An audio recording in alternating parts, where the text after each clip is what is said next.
Damai sejahtera dalam Kristus, saudara-saudari kekasih dalam Kristus. Senang sekali bisa kembali bersama Anda dalam Bible Teaching Series dari GBI Ebenezer Jakarta.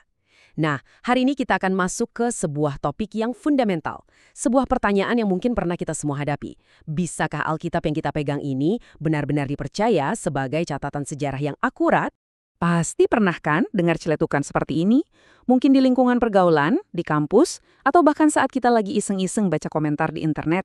Seringkali pertanyaan ini dilontarkan untuk menggoyahkan fondasi iman kita. Jadi yuk, mari kita lihat lebih dalam bersama. Apakah Alkitab ini ya sekedar kumpulan dongeng kuno, atau sebuah dokumen sejarah yang kokoh dan bisa kita andalkan? Oke, pertama-tama penting banget untuk kita samakan persepsi di sini. Alkitab itu bukan buku cerita yang melayang-layang di dunia ide. Bukan, Alkitab adalah sebuah dokumen yang akarnya itu tertancap di tanah sejarah yang nyata, yang bisa diverifikasi. Coba deh kita perhatikan. Para penulis Alkitab ambil contoh Lukas, seorang sejarawan yang sangat teliti. Dia nggak nulis pada zaman dahulu kala. Dia mencatat nama kaisar, gubernur, nama kota, detail peperangan, bahkan silsilah yang runut. Tujuannya apa? Seperti yang dia tulis sendiri, supaya kita tahu bahwa apa yang kita imani itu sungguh-sungguh benar, bukan berdasarkan mitos. Tapi tentu saja, namanya juga kebenaran ya, pasti selalu ada tantangannya. Sepanjang sejarah, Alkitab terus-menerus dihadapkan pada serangan dan tuduhan dari mereka yang meragukannya, atau kaum skeptis. Mereka seringkali menunjuk bagian-bagian tertentu dan bilang, nah, ini buktinya mana nih? Biasanya, ada 3 tuduhan besar yang sering banget dilontarkan. Pertama, mereka bilang bangsa Het yang disebut puluhan kali di Perjanjian Lama itu cuma karangan. Kedua, Raja Daud itu paling-paling cuma pahlawan lokal, bukan raja sebuah kerajaan besar. Dan yang paling fatal, mereka bilang Yesus dari Nazaret itu cuma tokoh fiktif. Wow. Oke, mari kita bedah tuduhan ini satu persatu. Dan disinilah ceritanya jadi menarik banget saudara-saudari. Karena alat yang seringkali diharapkan para skeptis untuk meruntuhkan Alkitab, yaitu ilmu arkeologi, justru melakukan hal yang sebaliknya. Penemuan demi penemuan bukannya membantah, tapi malah terus-menerus mengonfirmasi apa yang sudah tertulis di Alkitab. Mari kita mulai dengan tuduhan pertama, bangsa Het. Selama bertahun-tahun, para kritikus Alkitab menertawakan hal ini.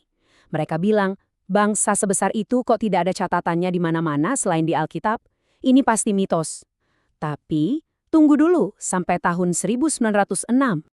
Di daerah yang sekarang adalah negara Turki, para arkeolog menggali sebuah kota kuno yang hilang, Hattusa.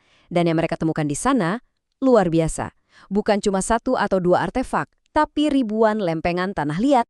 Dokumen-dokumen ini mengungkap seluruh sejarah, bahasa, dan hukum dari sebuah kekaisaran yang besar dan kuat, yaitu bangsa Het, persis seperti yang dicatat oleh Perjanjian Lama. Tiba-tiba, yang tadinya dicap mitos, sekarang jadi fakta sejarah. Oke, sekarang kita pindah ke Raja Daud. Argumennya mirip. Tidak ada bukti tentang Daud di luar Alkitab. Keraguan ini bertahan cukup lama, sampai sebuah penemuan di tahun 1993 benar-benar mengubah peta perdebatan. Para arkeolog menemukan sebuah pecahan prasasti batu kuno. Yang membuat penemuan ini begitu kuat adalah, ini bukan tulisan dari bangsa Israel. Ini tulisan dari musuh mereka. Seorang raja Aram yang menyombongkan kemenangannya atas raja Israel dan raja dari keluarga Daud. Ini pengakuan dari pihak lawan. Ini adalah bukti dari luar Alkitab yang sangat kuat bahwa Daud bukan hanya tokoh legenda, tapi pendiri sebuah dinasti yang nyata. Sekarang kita lompat ke Perjanjian Baru. Tokoh Pontius Pilatus, gubernur Romawi yang menghukum Yesus. Apakah dia benar-benar ada? Sekali lagi, selama bertahun-tahun tidak ada bukti fisik tentangnya, sampai para arkeolog memberikan jawabannya. Dan boom!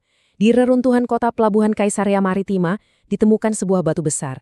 Di batu itu terukir dengan jelas sebuah dedikasi yang mencantumkan nama Pontius Pilatus dan jabatannya, Prefek Yudea. Persis sama seperti yang dicatat dalam kitab Injil. Ini adalah konfirmasi fisik yang luar biasa. Dan buktinya nggak cuma datang dari batu loh, ada juga dari tulisan sejarawan non-Kristen yang paling dihormati dari Roma namanya Tacitus. Dia bukan orang percaya, tapi dia mencatat peristiwa ini sebagai fakta sejarah.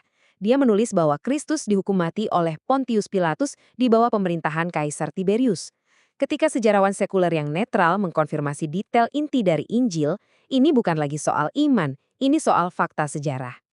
Terus, mungkin ada yang bertanya, oke, nama dan tempatnya mungkin akurat, tapi bagaimana dengan isi teksnya? Apa tidak berubah selama ribuan tahun? Nah, pertanyaan ini dijawab oleh salah satu penemuan terbesar abad ke-20, Gulungan Laut Mati. Manuskrip-manuskrip ini 1000 tahun lebih tua dari salinan perjanjian lama yang kita punya sebelumnya. Dan hasilnya, ketika dibandingkan, isinya hampir 100% identik. Ini membuktikan betapa luar biasanya para penyalin Alkitab menjaga keaslian firman Tuhan dari generasi ke generasi. Nah, sampai di sini, mungkin ada pertanyaan yang sangat wajar muncul. Kalau Alkitab itu akurat secara sejarah, kenapa kok nggak setiap detail, setiap cerita di dalamnya punya bukti arkeologis? Ini pertanyaan yang bagus dan kita perlu menjawabnya dengan jujur. Begini, kita harus realistis tentang apa yang bisa dan tidak bisa dilakukan oleh arkeologi. Pertama, tidak semua peristiwa itu meninggalkan jejak fisik. Misalnya, bagaimana arkeologi bisa membuktikan Yesus berjalan di atas air? Tentu tidak bisa. Kedua, para ahli memperkirakan bahwa baru secuil sebagian sangat kecil dari situs-situs kuno yang sudah berhasil digali. Masih banyak yang terpendam. Dan ini poin yang paling krusial. Hanya karena kita belum menemukan buktinya, bukan berarti buktinya tidak pernah ada. Ketiadaan bukti bukan berarti bukti ketiadaan. Dengarkan apa kata Nelson Gluck, seorang arkeolog Yahudi yang sangat terkenal, bukan seorang pendeta atau teolog ya. Dia mengatakan, dapat dinyatakan secara kategoris bahwa tidak ada penemuan arkeologis yang pernah bertentangan dengan referensi Alkitab. Ini pernyataan yang luar biasa kuat. Polanya sangat jelas. Semakin banyak para arkeolog menggali, semakin banyak pula Alkitab yang terbukti kebenarannya. Oke, jadi setelah kita lihat semua bukti ini, terus kenapa? Apa gunanya kita tahu semua ini? Apa dampaknya bagi iman kita, bagi kehidupan rohani kita sehari-hari? Nah, ini bagian yang paling penting. Artinya begini, saudara-saudari, Allah yang kita sembah bukanlah dewa dari negeri dongeng. Dia adalah Allah yang terjun langsung ke dalam sejarah manusia.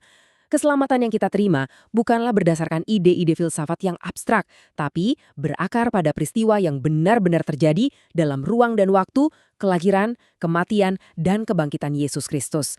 Iman kita adalah iman yang terbuka, yang tidak takut untuk diperiksa, karena seperti kata Paulus, semua ini tidak terjadi di tempat yang terpencil.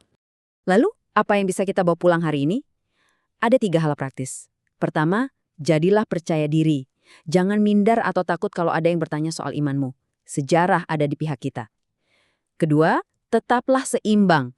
Bukti-bukti ini sangat menolong. Tapi fondasi utama iman kita, tetaplah kesaksian Roh Kudus yang hidup di dalam hati kita. Dan yang ketiga, jadilah siap sedia. Gunakan pengetahuan ini bukan untuk berdebat kusir, tapi untuk dengan lemah lembut dan kasih menunjukkan kepada orang lain bahwa iman kita pada Kristus itu dibangun di atas batu karang kenyataan. Sebagai penutup, saya mau meninggalkan pertanyaan ini untuk kita renungkan bersama. Setelah kita tahu bahwa iman kita ini bukan harapan buta, bukan lompatan dalam kegelapan, tapi berdiri kokoh di atas fondasi sejarah yang solid, bagaimana kita akan menjalani iman itu dengan lebih berani lagi di minggu ini? Dalam perkataan kita, dalam pekerjaan kita, dalam kesaksian kita. Tuhan Yesus memberkati.